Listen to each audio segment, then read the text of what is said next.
Ես մի երկու խոսք ուզում էի բանակի մասին խոսեի,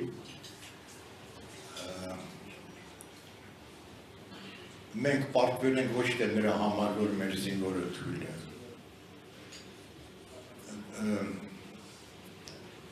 Ես քանի որ փորձից ելնելով եմ ասում, դուք չեք պատկերացնում, թե մեր զինվորականությունը ինչ բարձր մակարդակ ունի եւ անձնազոհության, եւ խելքի, եւ կառավարվելու։ Առաջի Ղարաբաղյան պատերազմի մասին բոլորը մոռացել են, որ այն ժամանակ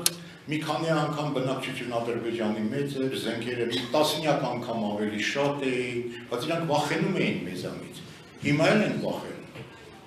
Ալիևի այս որ չի կարողանում հանգստանալ, որտեղ ինքը մեզանից լավ գիտի ինչ է հայը։ Եթե հայերը նորից կազմակերպեն, շատ արագ ժամանակ մի հատ բանակ կունենան, վերջով նայեք, մենք միշտ ասում ենք պարտություն, հենա Վարդանն է որ ասեց, շատ հետաքրքիր միջազգային ելույթ էր Հայրիկով լսեցի, երկրորդ այդ օրինակը բերել է, մի անգամ էլ բերել։ Երկրորդ համաշխարհային պատերազմի ժամանակ Ֆրանսիան համարվում էր աշխարհի ամենահզոր երրորդն էր, կարծեմ, տանկերի, թնդանոթների, բաների հարցով։ Ամենահզոր պետությունն էր առաջի համաշխարհային պատերազմը հաղթած։ 42 օրում Գերմանիան իրանց բանակը ուղղակի ջախջախեց։ Եվ հիմքում գիտեք ինչ էր եկած։ Երբ որ կարդում ես հուշերը այդ ժամանակվա ապրող ֆրանսիացիների բաների, հա, իհարկե գերմանացիները շատ ավելի ճկուն կարողացան վարվել, ավելի խելոք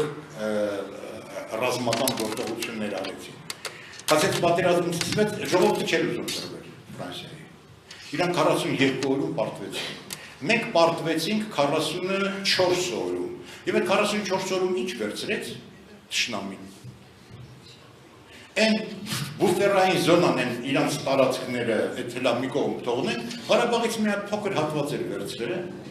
քերպաջարման ոչ մի բան չէր կարողացել վերցնել, մենք ենք իրան տվել։ Այդ ռազմաճակատում 14 կիլոմետրանոց մի հատ գիծ էր բացվել, ու այդ վիճակներ, իշխանությունների մաններ, որ եկան այդտեղից էլ անդարտերով մտան, մի հատ Շուշին վերցրեցին, դա ոնց որ դե ծախոց գործ։ Իրենք ադրբեջանցիները բոլորը գիտեն, որ հայերը իրանցից շատ ավելի լավ զինվոր են։ Պատերազմի ժամանակ իհարկե զենք պետք է, իհարկե մեզ ժամանակակից զենքեր է պետք, իսկ թռչող սարքերը եւ այլն, բայց կարևոր գործ անողը դա այլ մարդն է, որ այդ զենքով։ Չեմ անում, դուք կարդացել եք չեչենների հարցազրույցները առաջի պատերազմի մասին։ Բասաևն էր, հա, գրել կարծեմ։ Բասաևը դա չեչեն ժողովրդի, այդ ընդդիմադիր չեչեն ժողովրդի հերոսն էր։ Ու չեչենները քանի որ մահմեդական էին, իրանց հրավիրել էին ադրբեջանցիները, եկել էին Ադրբեջանը կռվելու։ Եվ հետո ինք իր հուշերն ա գրում։ Գրում է, այս ինչ զիբիլ զինվորներ են ադրբեջանցիները, եւ ահավոր հզոր զինվորներ են հայերը։ Իրանց դեմ կռվել չի թողնում, չեչենները թողնում գնում են, որտեղ հայերի դեմ կռվել իրանք չէին ուզում։ Ասկեն, եթե մեր մոտ լինի իսկական լավ ղեկավարություն, եթե սպառազինության որոշ հարցեր լուծվեն, մեր բանակի դեմ խաղ չկա։ Բայց ես չեմ ասում մենք բանակ ունենանք ու գնանք գրավենք։ Եթե դու բանակ ունես ու վճռական ժողովուրդ ունես, որը իր շահերը պաշտպանում է, դիմացինը քեզանից 10 անգամ ուժեղել լինի, 1000 անգամ կմտածի, մտնի, հարձակվի քո վրա, թե չէ։ Այսինքն ուժեղ բանակ ունենալը դա հարձակվելու համար չի, դա զսպելու համար է։ Զսպելու մի հատ ուրիշ ձևեր կա։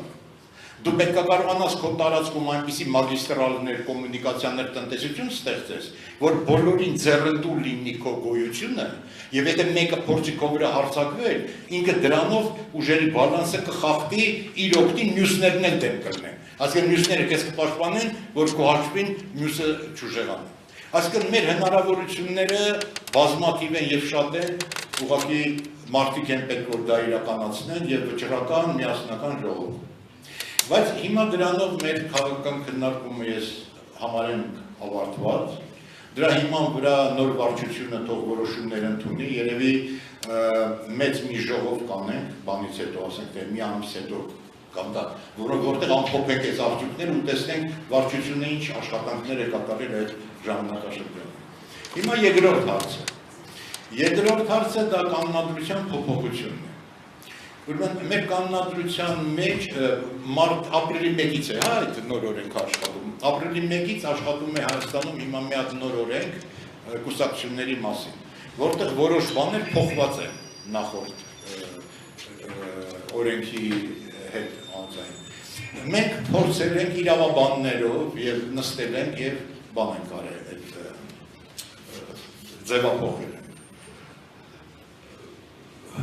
Ինձ համար դժվար ասել, ես ասեմ ինչն է փոխված։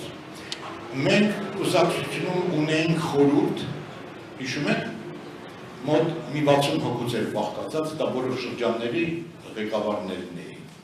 Մենք այս անգամ կանոնադրությունից դա հանեցինք, բայց ոչ ֆորմալ այդ խորհուրդը պահելու են։ Ուղղակի կանոնադրության մեջ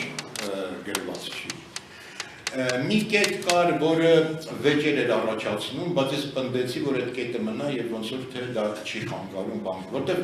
բոլոր կուսակցությունների մեջ դա սովետական միությունում կոչվում էր դեմոկրատический ցենտրալիզմ, ոնց որ թե որ բոլորը բանը ժողովրդավարական ձևով հարցերը քննարկում են, բայց հարցը ընդունելուց հետո բոլորը պարտավոր են ենթարկվել։ Մեր կուսակցությունում այդ բանը չկա։